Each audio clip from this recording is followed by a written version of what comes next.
வணக்கம். இன்று நாம் பார்க்கக்கூடிய திசை இருப்பு புதன் மகா திசை. பொதுவா அந்த புதன் மகா திசைங்கிறது மொத்தம் ஒரு 17 வருஷம். 17 வருஷத்துல இந்த புதன் பகவானை எப்படி வழி வழிபாடு பண்றேங்கிற ஒரு முறையை நான் சொல்றேன், பின்பற்றிக்கங்க. பொதுவா புதன்னா பெருமாள், கல்விக்கு காரகன் என்பதால் வித்யா காரகன் என்பார். புதனின் நிறம் பச்சை. ஆயில்யம், கேட்டை, ரேவதி ஆகிய நட்சத்திரங்களை கொண்ட புதன் சுபக்கிரகம் என்று அழைக்கப்படுவார்.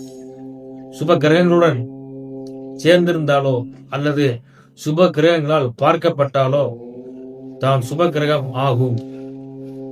அவ்வாறின்றி அசுப கிரகங்களுடன் கூடியிருந்தாலோ அல்லது பார்க்கப்பட்டாலோ சுபர் என்ற அந்தஸ்தை இழந்து விடுகிறார். புதன் திசை நடைமுறையில் இருக்கும் காலங்களில் கெடு பலன்கள் குறைய அதிதேவதையான மகாவிஷ்ணு புதனன்று விரதமிருந்து வழிபாடு செய்து நல்லது.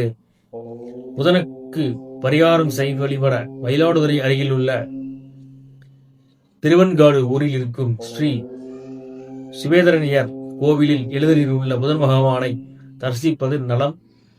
பச்சை நிறமுள்ள பயிர் வகை தானியங்களையும் வெண்காத்தில் மலர்களையும் பச்சை நிற வஸ்திரங்களையும் சமர்ப்பித்து வழிபடுவது மிக மிக நல்லது.